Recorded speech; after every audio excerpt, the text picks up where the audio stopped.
महाराष्ट्रातल्या तमाम भगिनींच्या पुढे एक प्रश्न निर्माण झालाय की ज्यावेळी ही योजना चालू केली त्यावेळी सभापतीमध्ये 10 GR काढलेत, राज्य शासनाने 10 GR काढले, म्हणजे योजना चालू करताना राजकीय हेतू ठेवून चालू केले हे आता सर्वश्रुत सत्य आहे, ते सगळ्यांना माहित आहे।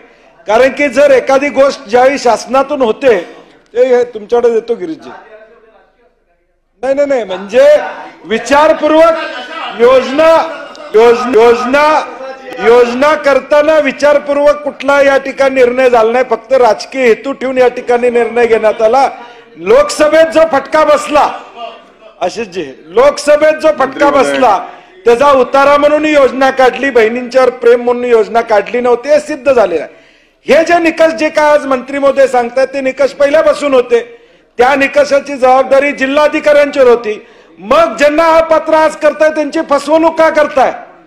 ज्यांना तुम्ही आज अपात्र करताय त्यांची फसवणूक का करताय? जिल्हाधिकाऱ्यांच्या अध्यक्षखाली कमिटी होती, तुम्ही GR काढला, एक अशासकीय सदस्याचा अध्यक्ष तुम्ही केला, कायद्याने त्याला अधिकार दिले हे मान्यता देण्यासाठी।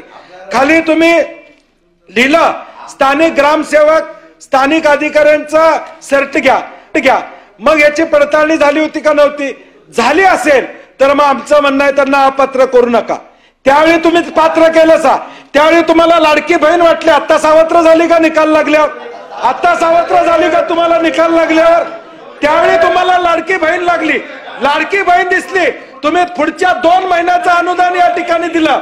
या राज्यामध्ये मतासाठी, या राज्यामध्ये अशी एकही योजना नाही गिरीश महाजनजी की पुढच्या महिन्याचे पैसे आम्ही आधी देतोय, अशी या राज्यात कुठली योजना नाही आहे। तुम्ही एक योजना सांगा, तुम्ही एक गतिमान असू द्या, पुढच्या 6 महिन्याचे द्या, तुमच्यात ताकद आहे ना। आमचं जाहीर आव्हान आहे, एवढी बहीण लाडकी वाटत असेल तर 2025चं वर्षाचं अनुदान तुम्ही त्यांना द्या, या 1 वर्षाचं अनुदान या ठिकाणी द्या। भाऊबीजेला तुम्हाला लाडकी बहीण या ठिकाणी आठवली, 2 महिन्याचं अनुदान तुम्ही दिलं, ताबडतोब निकाल लागल्यावर हे अनुदान थांबवायचं काम या ठिकाणी केलं। 2100 रुपयाची तारीख या ठिकाणी सभापती महोदय सांगितली जात नाही। आमचा स्पेसिफिक मुद्दा आहे, ज्यांना तुम्ही अपात्र केलं, जिल्हाधिकाऱ्यांच्या कमिटीनं हे पात्र केलेले हे सगळे आहेत, त्यांना परत पात्र या ठिकाणी करणार आहात का? निकषात बदल करून या ठिकाणी तुम्ही भूमिका घेणार आहात का?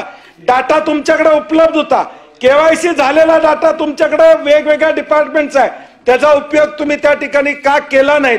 आणि त्यावेळी लाडकी असणारी बहीण आता का सावत्र वाटायला लागल्या असा प्रश्न। आणि पुढच्या वर्षभराचे गिरीश महाजनजी म्हणले तसं वर्षभराचे 1500 किंवा 2100 रुपये ऍडव्हान्स दिले तर तुमचा जाहीर कोल्हापूरमध्ये मी सत्कार करतो। बाळ, फ्रीज मधून श्रीखंड काढ ना। आम्ही पूर्वी घरीच बनवायचो श्रीखंड, त्याची चवच वेगळी होती। आता काय सगळं रेडीमेड। आजी, हे श्रीखंड खाऊन बघ। आज तुझ्या आईनं घरीच बनवलं की काय? हे आहे गोकुळचं श्रीखंड, अगदी जिभेवर रेंगाळणार। जिभेवरच नाही तर मनावरही रेंगाळणार। गोकुळ श्रीखंड, मनावर रेंगाळणार।